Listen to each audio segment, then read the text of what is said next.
Good morning, everybody. Market overview. Another exciting day for us. It is Thursday today. Couple of days and we'll be all over with this week. And what a week that was, right? Wow. Really nice week for us, no doubt. And we're still kicking, guys. We're still kicking. We got three active positions, right, in the long-term portfolio. Let's go over those. Good news when it comes to pound Canadian, guys. Check this out. Yesterday, boom, spiking 70.33 again and bouncing off. That's good. That's good, right? So price is it just continues to build up that negative momentum just as we suspected it would, because it looked like it was a legit break below 70.33, especially last week with that breakdown confirmation. So we think price is heading towards 62.35. It's just the beginning. We're not ready to increase the position here yet. We want to see price gaining new ground on the downside before we pull the trigger for the third time. Right now, 20% position size, but it does look good. Now, whoa, look at that. New Zealand dollar, boom. That's a nice move, guys. We are 50% position here. Position big. Well, this position gotten big. And the profit on this one is also gotten big. So, according to yesterday, guys, we have no choice but to pull the trigger again.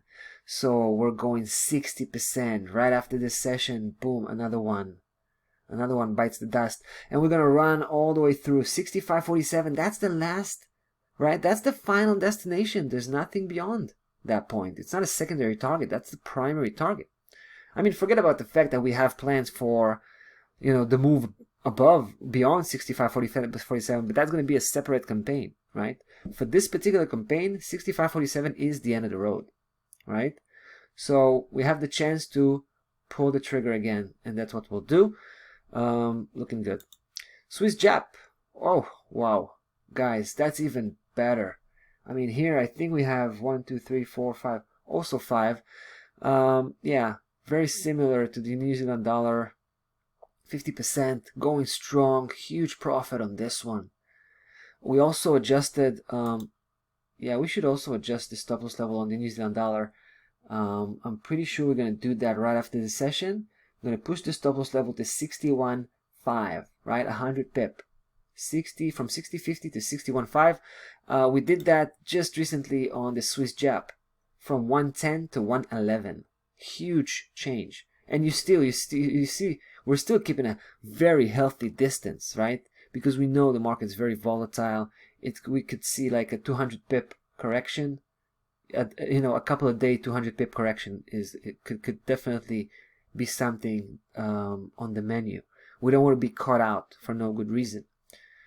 Now we're about to close in. We're closing in on the target for all. This is not the primary target, as opposed to the New Zealand dollar, which was the primary target. Here it's a secondary target. Our primary target is 115.25. We got a long way to go. 200 pip to go. All right, so but we're gonna pull the trigger again. Push this position to 60%, and then at 113.63 we'll get out from 3 trades. So we'll get out from 50% of the position at 113.63.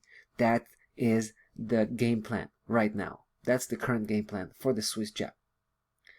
All right, so we're doing super well on the long-term portfolio, and we did even better on the short-term portfolio. That's why we're out of positions.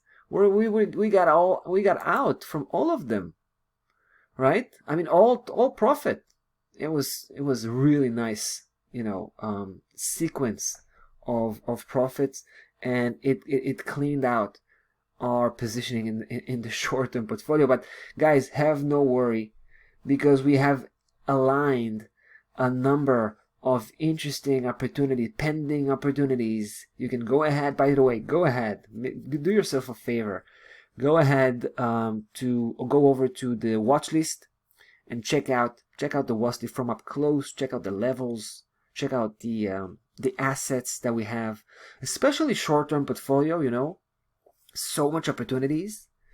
Let me start from the beginning. We got the pound dollar, right? Break crossing back below 25.60. That's big, right?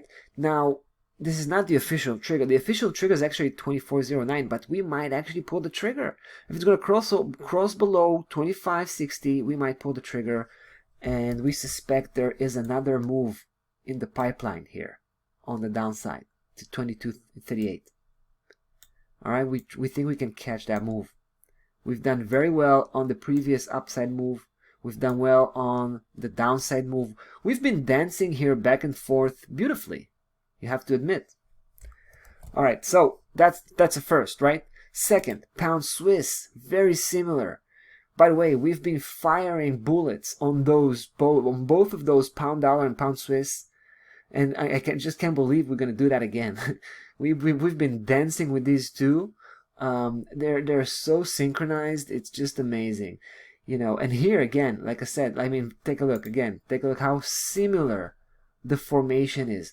I mean, not only the formation, the setup, the key, the point of reference, key level. In this case, 25.60. In the case of the pound Swiss, 20.76.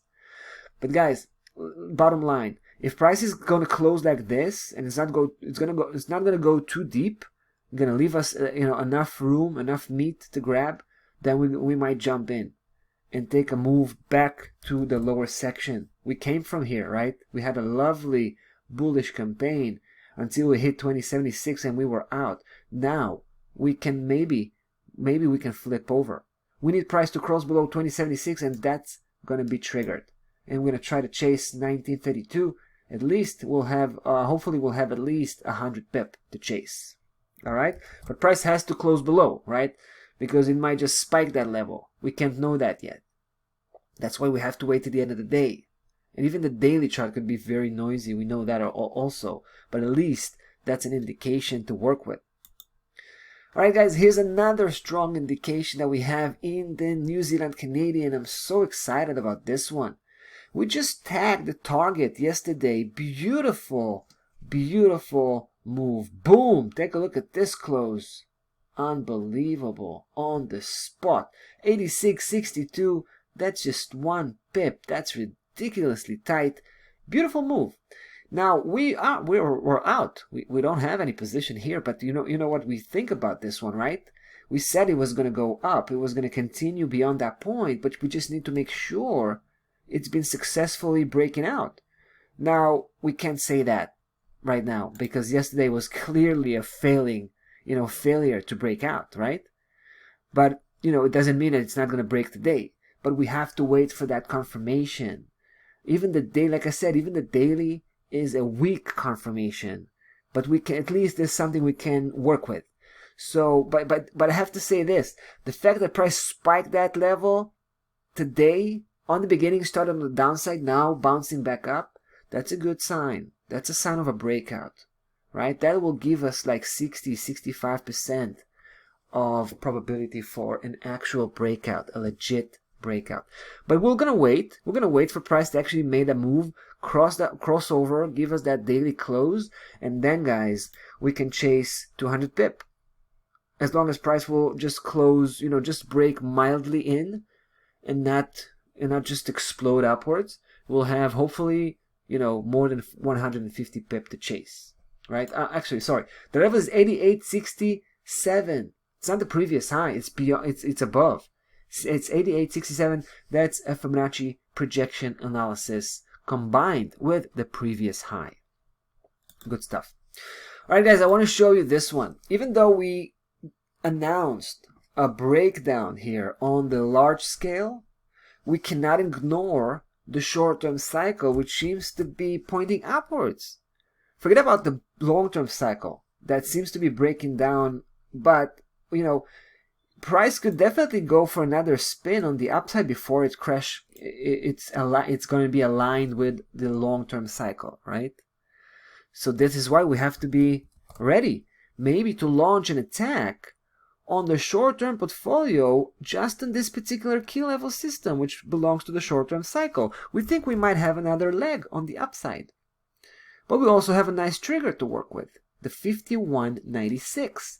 If that level is going to be broken, we're going to jump in. We're going to jump in head first. All right, we're going to take up that move to 53.74. Boom.